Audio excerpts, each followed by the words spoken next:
but it's still, you don't want it so bulky. Sometimes it's so bulky, the hand's like this, you can't even bend it. And the key is you want to leave that, you still have that movement there, because you want, if you lose this position here, your intrinsic plus position, you lose the function of the hand, and then you get the claw, which is not very functional. If you try to do something with your hand like that, you lose the grasping ability. I'm just going to leave it on you.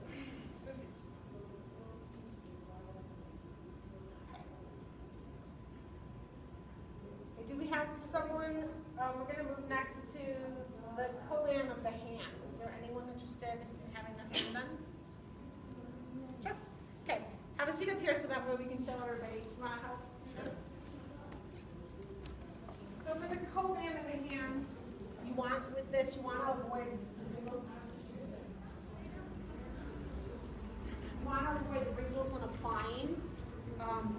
Use a minimal stretch because this does stick to itself. This is very stretchy. Very stretchy.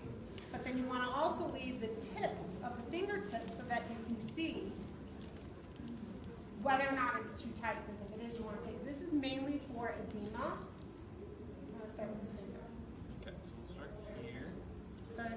So you want to start at the tip of the finger. So while I explain it.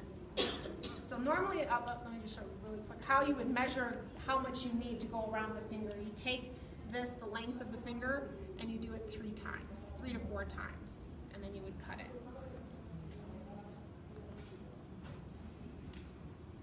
This one gets tricky because they don't like the feeling of the compression, but it actually does help the swelling. And you leave the tip exposed.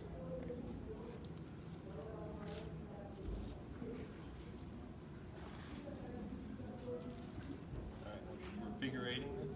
No, this one you can go spiral because you're going to have the whole hand.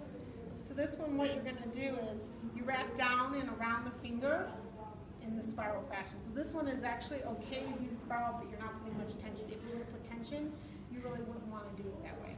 So then to measure again, width of the finger, the length of the finger 3 times, and it should give you what you need to do to go around.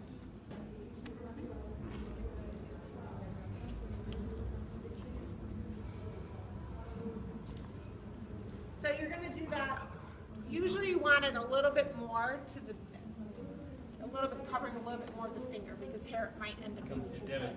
Yes, and you'll see it because it will puff up within a half hour of you having that on. So it's really important.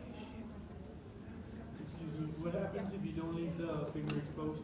You want to leave the tip slightly exposed so that you can see the return, the capillary refill. If you don't have that, you don't know if it's actually too tight or too loose, and that's pretty much the only way you can check. So you just, capillary refill, beautiful. It's a good circulation. Next finger.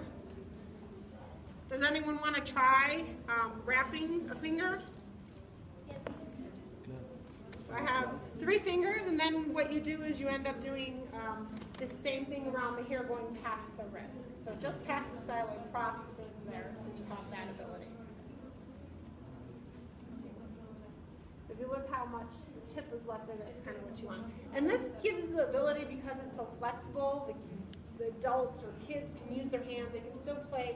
Sometimes it's hard that it sticks to a lot of things, so that's the one drawback, but they still are able to do a lot more than if they were to have some kind of glove on, or their hand isn't ready yet for a glove, they still have some open wounds, you can still put this on. That's the nice thing with a custom or interim pressure garment, you can't wear until it's healed almost all the way. What kind of tape is this? It's called Koan. It's not a tape. It's just a self-adherent bandage is what it's called. So Koan is one of them. Koflex is another one. Gosh, there's so many different brands, but it has that ability to where you can see it sticks to itself. It's easy to get on, very difficult to get off. Very difficult to get off. And what you end up doing is just using a pair of bandage scissors, so it's a lot easier. You just kind of go through and then cut it off, and that way you show, here, look, it's not going to cut you, and go through. Because if you try to unwind it, it's going to take you forever to find the end. So. And it can be painful as well. Yes, and it can be painful. So anybody else want to try? Okay. Look.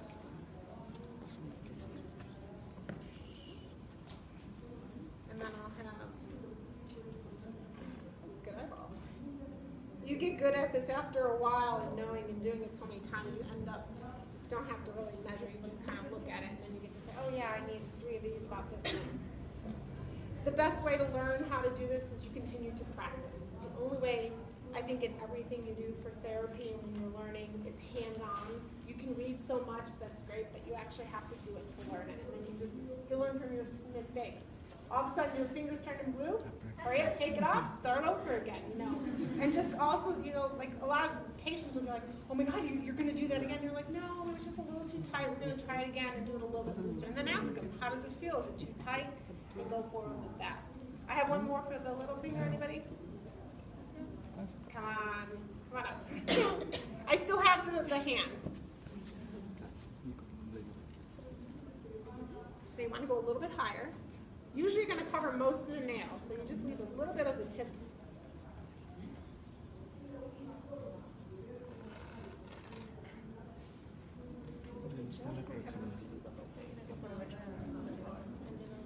Usually it takes one roll of it to cover one hand. When the pediatrics, we maybe half a roll. So it just depends. Depends the length of your fingers, depends the width of your hand. You might have a little kid with small chubby fingers, but then have a chubby hand. So it just depends. Okay. Question. Yes. When do we use this dressing, the other dressing? Normally you're going to use this if their hand is swollen and you've elevated it, you've taught them to do their exercises to try to get it and it doesn't work. The best way you do is compression then. And that's why usually when you're doing it, you want them to kind of have their hand up so that way when you're wrapping it, any additional fluid that's there is going to be pushing down back to the lymph nodes. So this is also to help with severe hand burns. They're not ready for a garment because their skin is still a little raw, I guess would be the best term to use. They're still not healed everywhere. You can use this on it. You just have another little piece of where, say there was an open here. You put the little gauze on there with the medicine and then you wrap the hand. That way they keep it on usually a day and then you take it off when it's time for them to wash and bathe again. I have a question. For how long do we have to put this type of until they're ready for a garment. So this is giving the compression to help. When you're using compression along with massage and exercises, helping the scar. So when the collagen is forming, you want the matrix to be a little bit more organized. Compression is helping with that, so that way you don't get these raised scars, and that way the contractures do a lot with the hand. It's going to pull you down this way, or it will pull you back that way, and you hyperextend at your MP joint. And then when your hand's like way back here, you really don't have that functional ability to use. You don't realize until something happens to you that you lose your ability to use your hands. There's so much you cannot do. It's different. You can lose a foot and you can still do a lot. If you lose your hands, you have to learn a whole new way of doing things. And trying to do something, say, even if with a stroke patient, a one-hand technique is very different from being able to modify how you mobilize. So it's very important. So then with this, what you're going to do is you're going to start here. Normally you'd be covered a little bit, and then you just start wrapping it. And you just have that little bit of a stretch, and you're going to go all the way through and down past the wrist. We're going to have enough. And you want to make sure that you don't really have too much open, because that can cause where it can pull and the edema can gather there. Okay, you're going to be multicolored.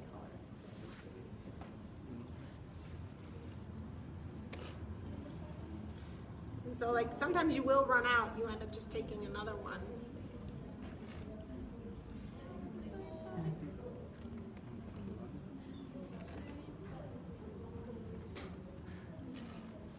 And this is why you'll do the hand first, and you come all the way to the wrist, and then you start with your next dressing that I just showed you to continue all the way up.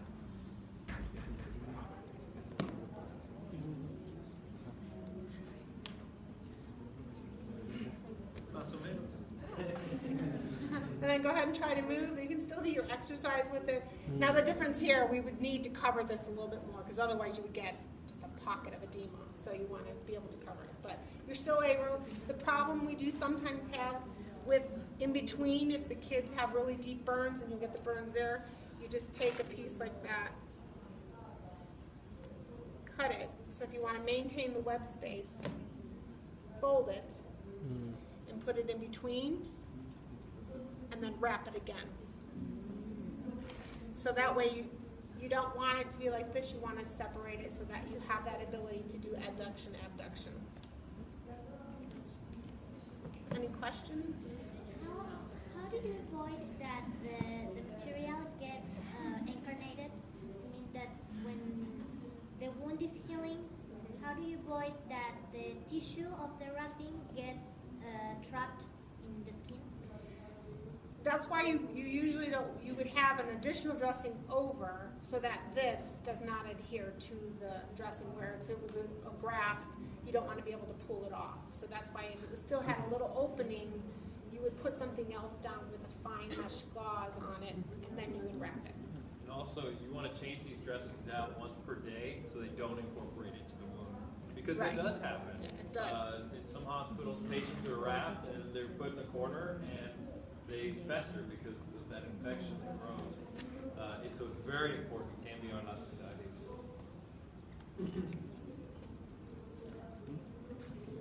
And then just to secure that, you would wrap around again. Let's see how long it takes you to get this up. There you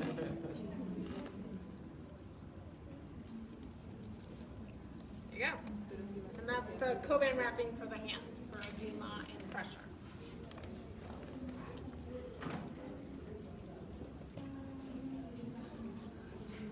I need a volunteer for a trunk.